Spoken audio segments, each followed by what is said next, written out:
जेडे math class में आपका स्वागत है दोस्तों। इसके पहले के सभी वीडियो में हम लोग बेसिक मैथ के जोड़ घटाव गुना भाग हम लोग देख चुके हैं। इस वीडियो में लघुत्तम सावर्तक यानी एलसीएम निकालना सीखेंगे। एलसीएम के दो विधि सीखेंगे निकालना हम लोगों ने, भाग विधि से और गुणनखंड विधि से। इस वीडियो में हम भाग विधि से सीखते हैं, अगले वीडियो में हम गुणनखंड विधि से हम एलसीएम निकालना सीखेंगे।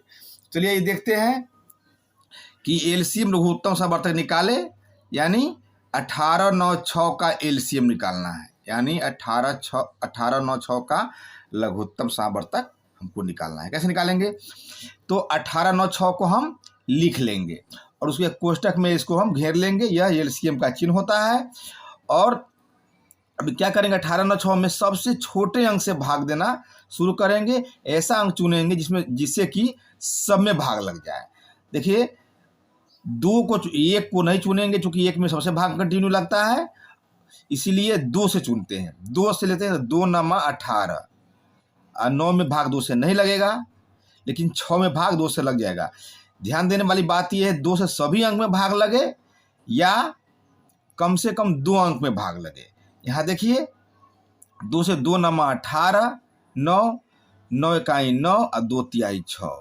यहाँ 2 18 6 में 2 अंकों में भाग लग गया, इसलिए यहाँ पर हम 2 से इसमें क्रिया कर लिए। तो अब 2 से भाग दिए तो 9 हुआ, 9 हुआ, 3 हुआ। अब क्या करेंगे, 2 का काम हो गया। अब जो है इस 9 9 3 में पुनः छोटा अंक लेंगे, जिससे कि इस या तो तीनों में भाग लग जाए या कम से कम 2 में भाग लगना चाहिए।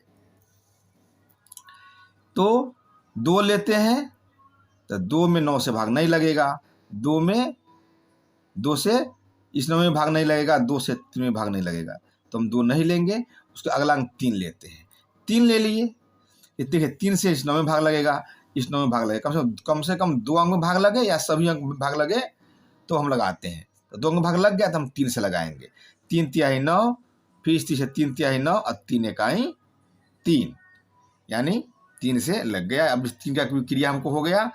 अब ध्यान देने वाली बात है कि इस 3 का 3 3 1 है, तो पुनः जो हम 2 से लगाना चालू करेंगे। तो 2 से अगर हम लगाते हैं, 2 से में भाग नहीं लगेगा, 2 से में भाग नहीं लगेगा, ये को लेते ही नहीं है।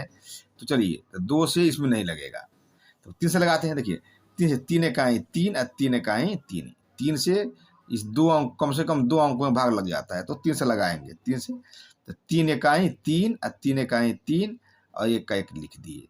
अब क्या करेंगे, एलसीएम निकालने के लिए जितने से हम भाग लगाए हैं उस सबको गुणज के रूप में लिख लेंगे, गुणनखंड के रूप में लिख लेंगे। 2 गुने 3 गुने 3, 2 गुने 3 गुने 3। 1 को नहीं लिखते हैं क्योंकि 1 का गुना हमेशा 1 ही होता है।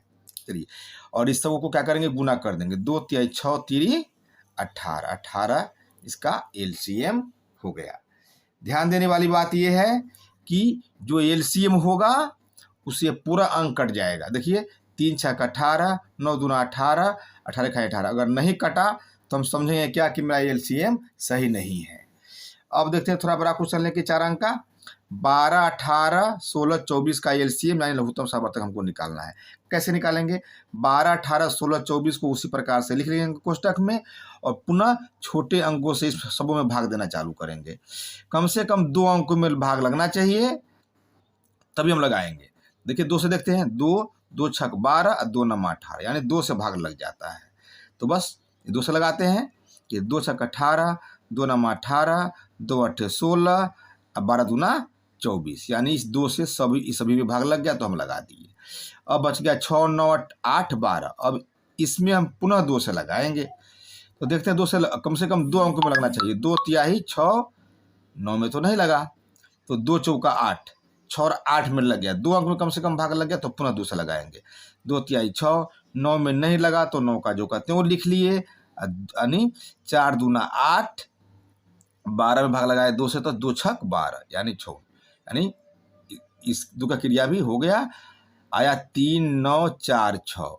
अब इस 3 9 4 6 में भी भाग लगाना शुरू करेंगे छोटे अंक से। तो 2 से शुरू करते हैं। 2 में 3 से भाग नहीं लगेगा, 2 से 9 में भाग नहीं लगेगा, लेकिन 2 दूना 4, यानी 2 से 4 में भाग लग जाएगा और 2 तिहाई 6 देखिए कम से कम 2 अंक में भाग लग गया, 2 अंक में भाग लग गया तब पुनः दूसरा लगाएंगे, दूसरा लगाए, 3 में नहीं लगा तो 3 जगह तो उतार लिए, 9 में नहीं लगा तो 9 जगह तो उतार लिए, 4 में लग गया भाग तो 2 दूना 4, 6 में भाग लग गया तो 2 तिहाई 6, मतलब अब आ गया 3 9 2 3।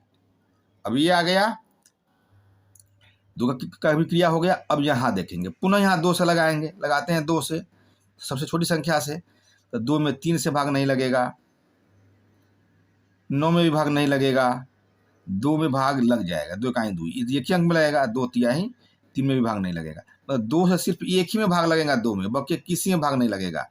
कम से कम 2 अंक में भाग लगना चाहिए 2 से, लेकिन नहीं लगा, इसलिए 2 से नहीं लगाएंगे। अब उसके आगे एक 3 से लगाएंगे, देखते हैं 3 से, 3 में 3 से 3 का 3 भाग लग जाएगा, 9 में भी भाग लग जाएगा, 3 तिहाई 9, तो 2 अंकों में भाग लग रहा है तो हम लगाएंगे, 3 इकाई 3, 3 तिहाई 9, 2 में नहीं लगेगा तो 2 जो कहते हैं उतार लेंगे, और 3 इकाई 3 ये जो है लग गया। अब 1 3 2 1 हो गया। अब 3 से भाग लगाते हैं तो सिर्फ 3 में भाग, अब इसका भी क्रिया हो गया, 3 का भी क्रिया हो गया। अब इसमें 1 3 2 1, तो 1 को तो देखते नहीं है, 3 2 में अगर 3 से भाग लगाते हैं तो 1 ही अंक में लगेगा, फिर या 2 से लगाते हैं तो 1 ही अंक में लगेगा, कम से कम 2 अंक में भाग लगना चाहिए, मतलब अब किसी अंक में भाग नहीं लगेगा। तो फिर उसी तरह से इसको हम गुणज के रूप में सबको लिख लेंगे, 2 गुने 2 गुने 2 गुने 3 गुने 3 गुने 2, 2 गुने 2 गुने 2, 3 गुने 3 गुने 2, और इस सबको गुना कर देंगे। देखिए 2 दूना 4, 2 दूना 8, 8 3 24, 24 तिया 72, अब 72 दूना 1 से 44, इसका आंसर हो गया। देखिए अगर 24 का पहाड़ा नहीं आता है तो हम सिंपल में भी गुना करेंगे, 2 दूना 4 दूना 8, 8 तक रुक जाएंगे, फिर 3 3 9 दूना 18, 18 में 8 से गुना कर देंगे, 18 8 44 से, इस प्रकार से हम गुना करके आंसर तक पहुंच सकते हैं। यह अभ्यास की जरूरत होता है, अभ्यास करेंगे तो ऐसा संभव है। और कुछ उदाहरण के लिए आपको सवाल दे दिए हैं, उसका आंसर बगल में दे दिए हैं, उसको मिलाइए और अभ्यास कीजिए।